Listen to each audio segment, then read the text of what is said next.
Αγαπητοί χωριανοί και φίλοι, ευχαριστούμε πολύ που ανταποκριθήκατε στην πρόσκλησή μας για να τιμήσουμε τα Μουζακάτα που έπαθαν ολοκληρωτική καταστροφή κατά τη γερμανική κατοχή. Τα Μουζακάτα είναι ένα χωριό που έγραψε την ιστορία του τόπου μας κατά τη γερμανική κατοχή και περιμένει ακόμα την αναγνώρισή του ως μαρτυρικό χωριό. Πέρυσι τέτοια μέρα σας υποσχεθήκαμε πως θα δράσουμε προκειμένου να ενταχθούν τα Μουζακάτα στο δίκτυο των μαρτυρικών χωριών και να αναγνωριστούν επίσημα από το κράτος. Σήμερα είμαστε στην ευχάριστη θέση να σας πούμε πως ό,τι διαδικασίες ήταν να γίνουν από το Δήμο έχουν γίνει. Το αίτημα για να αναγνωριστούν τα Μουζακάτα ως μαρτυρικό χωριό βρίσκεται ήδη στο Υπουργείο Εσωτερικών από τις 13 Ιανουαρίου του 2016. Για μας η αναγνώριση των Μουζακάτων αποτελεί ηθικό θέμα και ιστορικό γεγονός και θεωρούμε πως έτσι θα απονεμηθεί τιμή σε όλους τους Μουζακάτες για τις ταλαιπωρίες και τις κακουχίες που περάσανε. Τα Μουζακάτα είναι η ιστορία του τόπου μας. Πρέπει να γραφτούν στην ιστορία. Ευχαριστώ πολύ. Στη συνέχεια θα σας πει δύο λόγια ο Βασίλης για το ιστορικό των Μουζακάτων. Θα δώσει ένα σύντομο χαιρετισμό ο εκπρόσωπος της ΠΑΕΑ και θα προχωρήσουμε στην απονομή Στεφάνου. Συγχωριανοί και φίλοι, να σας καλωσορίσω και εγώ από την πλευρά μου. Μια επανάληψη της ιστορικής περιγραφής των γεγονότων ίσως τα κούραζε. Θα έκανε να φαίνονται τα Μουζακάτα σαν κάτι συνηθισμένο, σαν κάτι τυπικό. Και ασφαλώς κάτι τέτοιο δεν ήταν.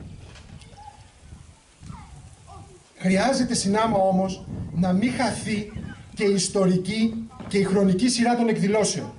Χρειάζεται να μένει γνωστή σε κάθε γενιά η θυσία των Μουζακάτων και να μένει ζωντανό το αίτημα αναγνώρισής τους ως ένα από τα μαρτυρικά χωριά της Ελλάδας. Προτιμήσαμε φέτος μία πιο σύντομη ιστορική υπόμνηση με τη δέσμευση και με τη συμβολή πάντοτε όλων μας να πραγματοποιηθούν και πιο πολύπλευρες εκδηλώσεις χρόνο με το χρόνο. Άλλωστε, το φετινό καλοκαίρι θα δοθούν αφορμές να μιλήσουμε ξανά για πρόσωπα και θέματα από όλη τη δεκαετία του 1940-1950. Αφετηρία της αντιστασιακής δράσης στην Κεφαλονιά, το σταμάτημα των ζωοκλοπών και της μαύρης αγοράς. Ο αγώνας για την επιβίωση απέναντι στο δίκαιο του ισχυρού, απέναντι στην ασυδοσία και στο χάος που επέβαλαν οι Γερμανοί και οι συνεργάτες τους. Με αποστολή την οργάνωση της αντίστασης στην Κεφαλονιά, καταφτάνουν αρκετά νωρίς εκπρόσωποι του Ελλάς από τη Δυτική Ελλάδα.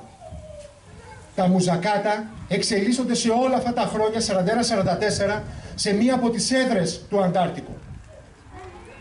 Αντάρτες εφοδιάζονται με τρόφιμα, όπλα αποθηκεύονται στις φυσικές κρυψώνες, κατασκευάζονται παρατηρητήρια, οργανώνονται στο χωριό ακόμα και συσκέψεις τμήματων του ΕΑΜ και του Ελλάς.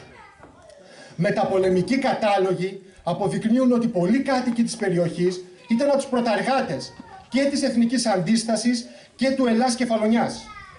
Ακόμα και η αιτιολογική προκήρυξη των γερμανικών αρχών κατοχής αναφορικά με τα Μουζακάτα πιστοποιεί ότι η πυρπόλησή τους έγινε γιατί το σύνολο σχεδόν των κατοίκων συμμετείχε στην αντίσταση, στις αντάρτικες συμμορίες, όπως συγκεκριμένα γράφει η διακήρυξη. Συγχωριανοί, όλη αυτή η αντιστασιακή δραστηριότητα βοηθούσε τους κατοίκους, έσωζε τα υπάρχοντα και τις οδιές τους, στερούσε από τις κατοχικές δυνάμεις υποδομές, υλικό, ανθρώπινο δυναμικό, κλώνιζε την κατοχή και παρήγαγε εν γέννη αποτελέσματα. Ακριβώς σε αυτή τη δραστηριότητα σχεδίαζαν να θέσουν φραγμό οι Γερμανοί με την πυρπόληση του χωριού. Σύμφωνα με το σχεδιασμό, γερμανικά στρατεύματα μετακινήθηκαν στις 22 Απριλίου από το αργοστόλι στη Σάμι. Οι Γερμανοί ενημερώνονται από έναν συνεργάτη τους, ο οποίος ήταν νωρίτερα κρατούμενος του Ελλάς. Δεν είναι συμπτωματικό ότι οι επιχειρήσεις αυτές και εδώ στα Μουζακάτα και σε άλλα χωριά την ίδια περίοδο πραγματοποιούνται όταν ο Ελλάς σημειώνει επιτυχίες σε βάρος των Γερμανών και σε βάρος της προδοτικής ΠΟΚ και έχει συλλάβει και ένα ηγετικό στέλεχος διορισμένο διευθυντή νομαρχίας από τη δοσύλλογη κυβέρνηση των Αθηνών.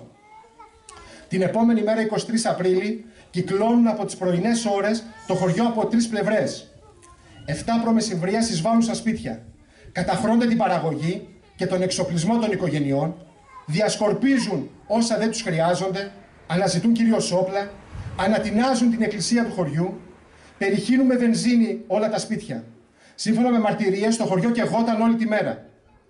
4 κάτοικοι συλλαμβάνονται: Γιάννης Γρηγοράτος, Γιάννης Μουρίκης, Αριστομένης Μιχαλάτος και Πέτρος Μιχαλάτος. Συμβολικά εκτελούνται την 1η Μάη, τη μέρα της εργατικής Πρωτομαγιάς. Σε όλη τη διάρκεια της επιχείρησης, συνεργάτες των κατακτητών υποδεικνύουν, πληροφορούν και ενδεχομένως πλιατσικολογούν. Οι κάτοικοι, οι περισσότεροι κάτοικοι και οι ευρισκόμενοι οι ελασίτες στο χωριό διασώζονται χάρη και στο πνεύμα αλληλεγγύης.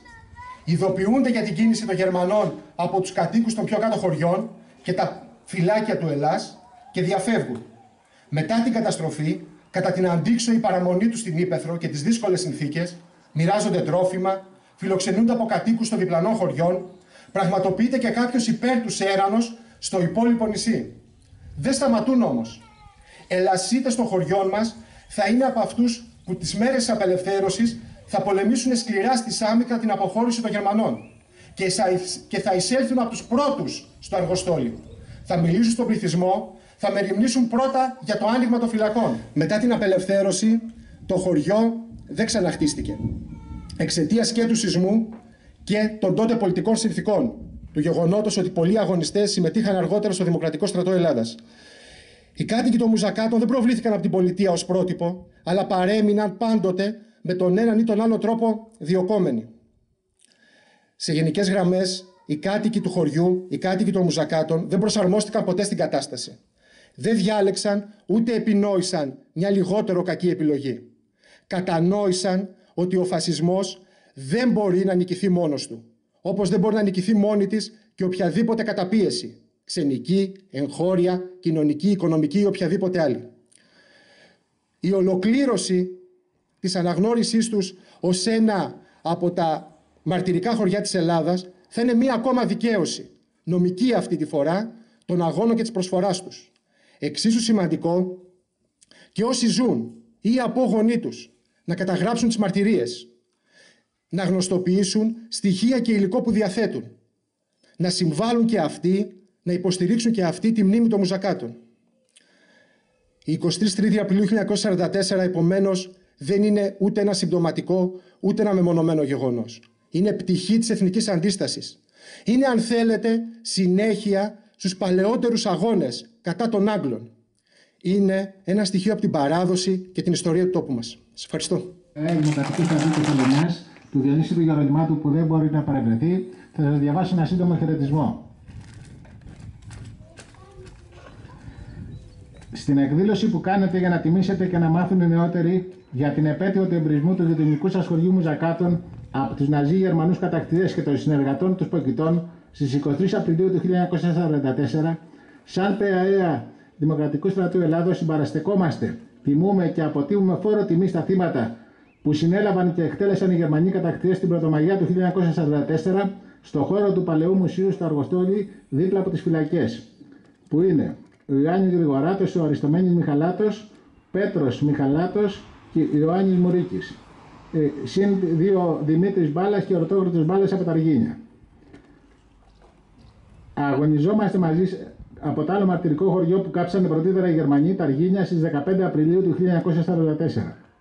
Αγωνιζόμαστε μαζί σας για την αναγνώριση των καμένων χωριών μας, Μουζακάτων και Αργινίων, ως μαρτυρικών χωριών και για την απόδοση των γερμανικών οφειλών και αποζημιώσεων. Αιωνία τιμή και δόξα στα πρωτοπαλίκαρα το χωριό σας. Ευχαριστώ. Να έρθει πια η Βαρβάρα να καταθέσει ένα στεφάνι.